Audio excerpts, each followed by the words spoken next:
नुमाइंदा खुसूसी हमारे special correspondent senior journalist Ejaz Syed हमारे साथ मौजूद हैं। एजाज सैयद, निगरान वज़ीर इत्तलात और FIA PTA हुक्काम ने एक न्यूज़ कॉन्फ्रेंस की जिसमें बुनियादी तौर पर यह बताया गया कि ऑनलाइन अदलिया मुखालिफ मुहिम जो चलाई गई उनकी निशानदही हो गई है लोगों की जो ये चला रहे थे और अब कार्रवाई होगी।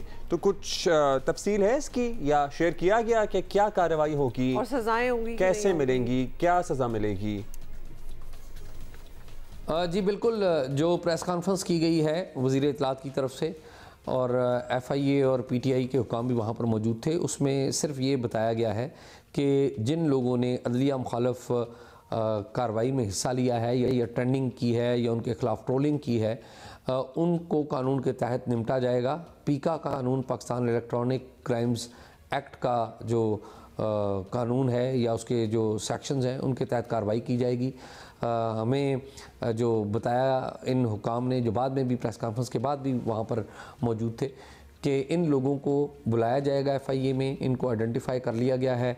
जो लोग पाकिस्तान में मौजूद हैं उनको यहाँ पर बुलाया जाएगा और जो पाकिस्तान में नहीं है उनके ख़िलाफ़ भी जो ज़रूरी इक़दाम है वो किया जाएगा। ज़रूरी कानूनी जो कार्रवाई है वो अपने तरीके से अमल में लाई जाएगी। अच्छा एजाज, अभी हम वैसे तो we were joking about it, लेकिन आप बता सकते हैं कि सोशल मीडिया की मखसूस हालात और मखसूस औकात में बंदिश के मामले पर जवाब ये आया है कि ये सॉफ्टवेयर अपडेट का कोई चक्कर है। तो क्या ये समझा जाए कि आने वाले दिनों में ये बंदिश जो है ये बिल्कुल एक कॉमन प्रैक्टिस हो जाएगी? जी मेरी इत्तलात पहले भी यही थी और अब हुकूमत ने भी बाज़ाब्ता तौर पर इसकी तस्दीक कर दी है कि जो आइंदा आने वाले दिन हैं, पर्टिकुलरली इलेक्शन तक, जो सोशल मीडिया है या इंटरनेट जो है, इंटरनेट की जो तातुल है वो ख़राब होता रहेगा। वज़ीर इत्तलात साहब ने कहा था कि हुकूमत इस बात को इंश्योर नहीं कर सकती कि वो किसी रखने के बगैर जो इंटरनेट है वो सर्विसेज वो जारी रहेंगी। जबकि PTI के जो ऑफिशियल हैं वहाँ पर रिप्रेजेंटेटिव वो बैठे हुए थे, उन्होंने कहा कि जी देखिए कि हम कोई सॉफ्टवेयर अपडेट कर रहे हैं, कुछ चीज़ें इंस्टॉल कर रहे हैं, इस वजह से जो तातुल है वो ख़राब होगा या ख़राब हुआ है, जो पहले भी हुआ है। लेकिन मेरी इत्तलात ये हैं कि ये बेसिकली PTA जो है, PTA ये जो कार्रवाई कर रही है इसकी सियासी वजूहात हैं और इसके लिए बाकायदा तौर पर मेरी इत्तलात के मुताबिक कुछ डिवाइसेस यूज़ होती हैं, एक सिस्टम यूज़ होता है जिसे PTA के दौर में ख़रीदा गया था और अब वो PTI के ख़िलाफ़ ही इस्तेमाल किया जा रहा है।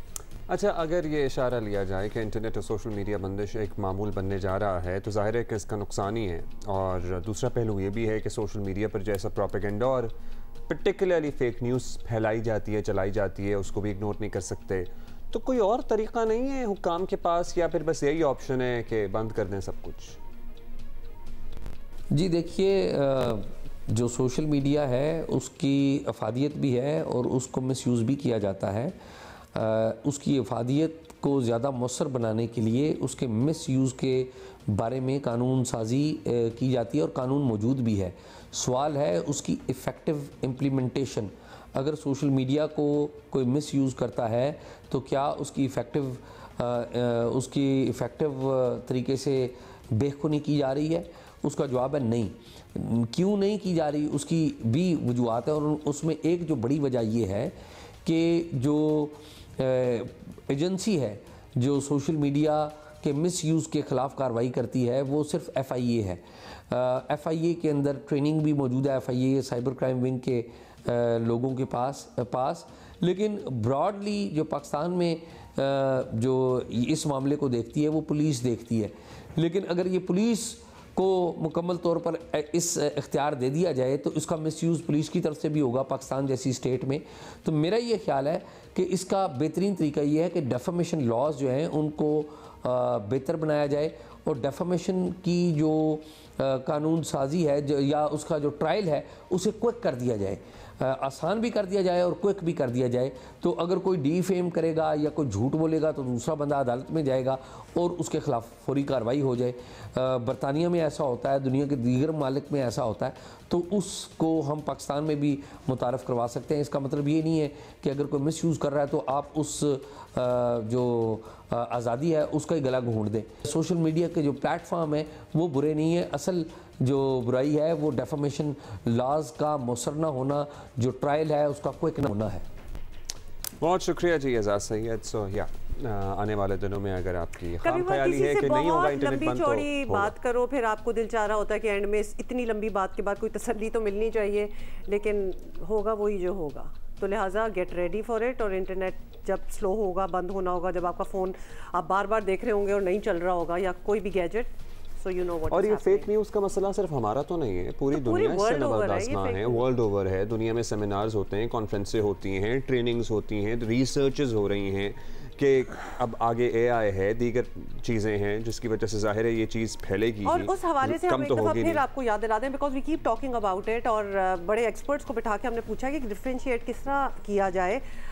तो आपकी इंटेलिजेंस इसमें बहुत ज़्यादा यूज़ होगी। जो एक कुछ चीज़ें होती हैं विच आर वेरी, मतलब वो फेक न्यूज़ आपको नज़र आ रही होती है, कुछ सोर्सेज जहाँ से न्यूज़ आ रही है वो भी डूबियस सोर्सेज होते हैं, तो थोड़ा सा इन्वेस्टिगेशन करना सीख लें ताकि आपको इंसान के लिटरली अपने ऊपर है, अपने डिजिटल लिटरेसी जो है ना, इट इज़ वेरी इंपॉर्टेंट। आप सबको बताइए कि भाई सबसे पहले तो आप सोर्स चेक करें। अगर आपको लग रहा है ना कि कोई ऐसी सी वेबसाइट है जिसके बारे में आपने नहीं सुना, सोर्सेज चेक करें कि कितने लोग, कितनी सोर्सेज हैं जो एक ही सोर्स है या मल्टीपल सोर्सेज हैं, कौन बंदा रिपोर्ट कर रहा है, और थोड़ी सी फिर कॉमन सेंस भी। और मैं इन दी एंड अगर फिर भी आप सेटिस्फाई नहीं हो रहे कि ये क्या सोर्स है, तो आप जियो फैक्ट चेक, एक पूरा डिपार्टमेंट है इधर, तो यहाँ तो ये बिल्कुल बाल की खाल निकाल देते हैं कि अगर तो फैक्चुअली करेक्ट है तो बात होगी, वरना कहीं से भी कोई झूठ आ रहा होगा तो पकड़ा जाएगा। So you can write in to them as well. लेकिन चलें वहाँ तक ना भी जाएं, अपनी इन्वेस्टिगेशन ज़रूर करें और बिल्कुल ही मान ना जाएं जो भी खबर आपकी तरफ आती है। वैसे ही और भी कुछ चीज़ें हैं जो हम आने वाले वक्त में आपसे शेयर करते रहेंगे, how to identify if it's fake news और नॉट।